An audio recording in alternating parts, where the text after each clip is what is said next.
di Hong Kong ya. Siap. Kan kita tuh sering kali nggak, maksudnya gampangin ID ya, gampangin paspor yang kadang-kadang salah di tanggal lahir tuh. Nah, waktu itu saya karena kesalahan di tanggal lahir itu minta imigrasi untuk benerin kan, karena saya kan terima pasportnya dan waktu itu saya, Bapak ini kan nggak sesuai dengan KTP sama kakak saya kan. Terus mereka minta 1 juta. Saya bilang, loh bikin paspor aja cuma 350.000. Sekarang maksud saya harus bayar 1 juta. Sedangkan ini kesalahan imigrasi kan. Imigrasi mana kalau boleh tahu? Ya itu di Wonosobo waktu itu saya pas tahun 2008. Oke, siap. Nah singkat cerita, saya kerja di Hong Kong nih. Saya kerja di Hong Kong. Kan kerja di Hong Kong kan dapat KTP kan. Iya. Dapat KTP, begitu KTP keluar, terus setelah 4 tahun, saya pulang ke Indonesia. Saya bikin paspor lagi, karena kan udah 4 tahun kan. Itu 5 tahun kan dulu. Jadi saya bikin sesuai dengan yang asli, 28 November. Singkat cerita, saya sudah bikin, pikir saya kan meluruskan yang salah kan.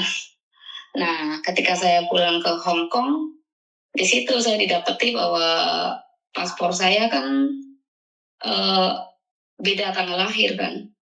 Singkat cerita, di imigrasi saya baru masuk itu, saya langsung ditahan 3 hari, interogasi, sampai akhirnya saya di penjara 8 bulan sih.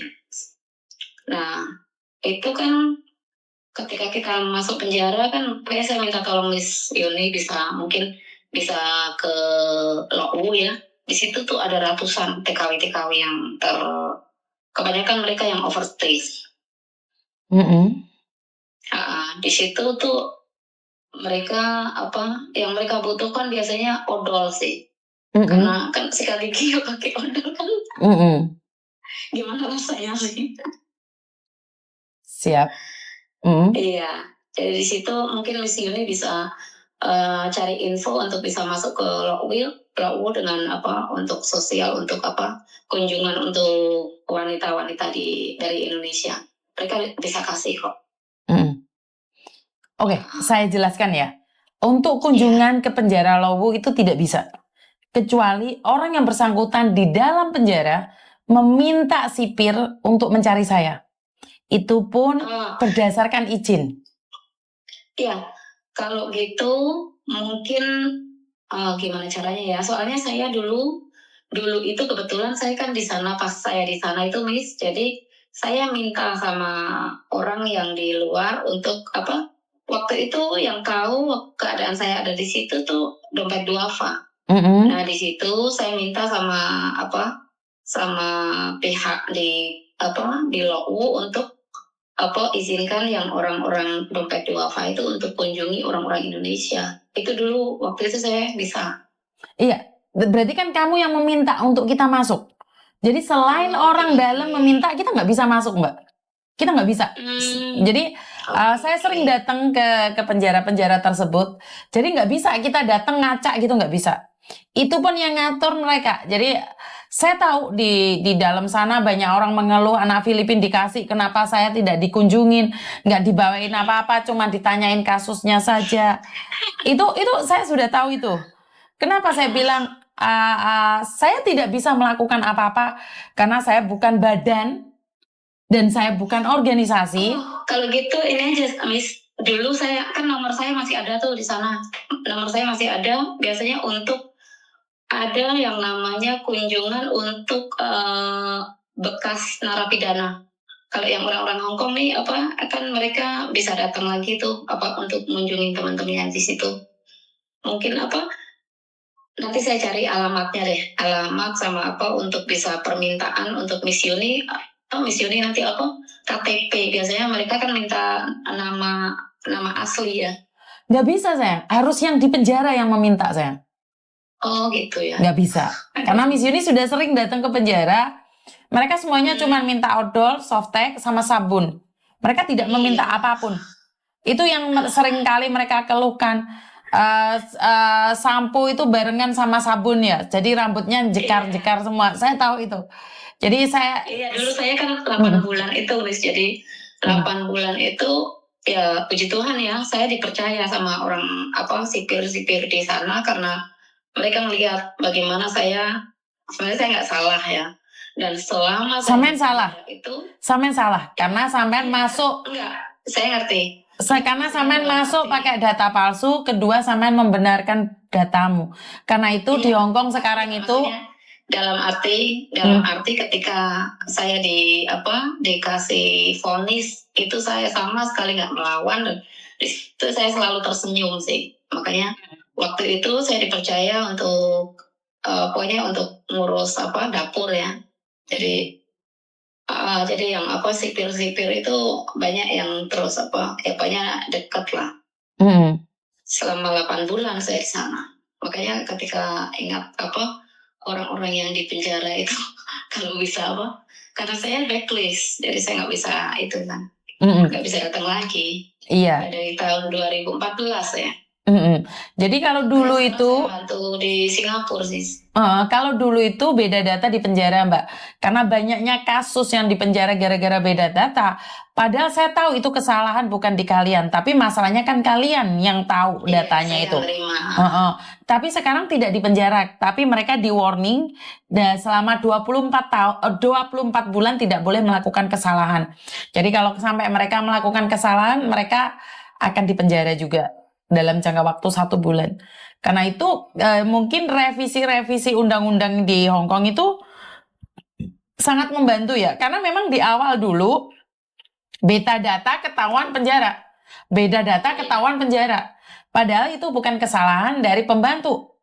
Kebanyakan adalah dari PT. Nah, karena itu buat teman-teman yang datanya sudah beda masuk di Hong Kong, jangan pernah coba-coba untuk mengganti lagi. Karena yang menuntut adalah imigrasi. Pemerintahan Hong Kong atas nama imigrasi. Iya. Jadi dulu saya pengalaman itulah. Kalau dulu beda. Kalau dulu pasti di penjara, yang sekarang tidak. Tapi nggak boleh melakukan kesalahan. Iya. Oke deh, terima kasih banyak, Miss. Oke, siap. Tinggal di mana ini kalau di Hong Kong? Saya tinggal di Satin. Satin. Siap. Saya dulu buat Pondok Indah, namanya Pondok Indah itu untuk TKW yang kalau hari Minggu bisa ya istirahat lah, itu di Kuntong. Itu namanya Pondok Indah, jadi pokoknya siapapun yang TKW yang mau istirahat di situ. Nanti saya cari alamatnya lagi deh, saya lupa alamatnya di gedung apa itu. Oke, siap. Mungkin juga sudah pindah, Mbak. Karena kan kemarin kena COVID itu banyak boarding house ataupun tempat-tempat itu yang tutup gara-gara COVID. Oh, iya. Betul. Oke, terima kasih banyak untuk teleponnya. Saya yang terima kasih. Saya tinggal di Batam, Miss. Saya buka rumah makan Bayar Sukarela. Oh, tinggal di Batam untuk saat ini. Oke, sukses deh kayaknya. Jadi saya sempat tahun 2023 itu saya buka rumah singgah karena memang di Batam itu banyak sekali orang tertipu. Oke. Jadi mereka diiming-iming pergi ke Malaysia. Siap. Dan banyak mereka yang PKL ya. Itu bayar 20 juta, 15 juta, 25 juta. Nah, setelah sampai di Batam, udah nggak diapa-apain, cuman pokoknya nyampe di Batam udah dibuang gitu aja. Oh, jadi bisa dikatakan seolah-olah menjadi tempat pembuangan bagi para pekerja. Jadi sempat saya juga nolong satu orang itu dari Lombok ya. Itu saya kerjasama sama preman-preman di sini. Jadi preman-preman itu yang mereka malah tahu ya. Kan kalau di Batam malah mafia yang gerak. Oh. Jadi saya dengan si preman itu saya suruh untuk selidiki di hotel kan. Nah, ada satu kebetulan keponakannya sendiri, dia di hotel ditaruh 3 hari, dikirain udah dibayar nih hotel, ternyata nggak dibayar. Terus dia Pokoknya tiap 3 hari itu tiap hari itu ada yang masuk lah dari berbagai pulau ya, dari Jawa, dari itu. Nah, mereka itu ditaruh di penampungannya di Bengkalis. Oh, siap siap siap. Iya, saya sempat nolong itu 14 orang sih, habis. 14 Oh. orang itu saya buat rumah singgah. Jadi ketika saya ngelihat itu ya, itu satu kamar ukuran 5 kali 5 itu dihuni sama 8 orang, Kak. Terus saya tanya, apakah itu rumah tidak layak huni lah, udah hancur semua kan. Saya masuk situ, terus saya tanya, Bapak, kok kayak gini pada apa? Pokoknya empat-empatan ya, nggak ada tempat kan. 5 kali 5 dibuat 8 orang. Saya tanya, emang Bapak dari mana? Dari Lombok waktu itu yang saya dapat dari Lombok. Terus habis itu saya ngeliat di kulkas kan kosong, sama sekali nggak ada beras, nggak ada apa-apa kan.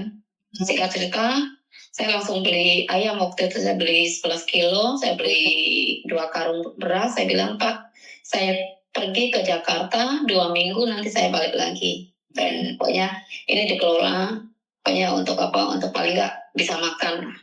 Nah, di situ, Miss. Selama bulan Maret 2023 itu saya nampung 14 orang. Dan 8 dari mereka itu pergi ke Malaysia karena terus ada koneksi ya, yang mereka akhirnya bisa kerja. Tapi yang lain itu pulang. Pokoknya nunggu kiriman dari keluarga ya, untuk bisa beli tiket pulang ke masing-masing tempat mereka lah. Makanya di Batam itu, aduh, kalau Miss Yuni ini ya, aduh, mengerikan sekali. Terutama ya ini, orang-orang yang itu berakhirnya di mana, Miss? Di pelacuran. Jadi sampai banyak sekali orang-orang dari Jawa Timur tuh akhirnya mereka ya di kafe karena nggak ada pilihan kerja.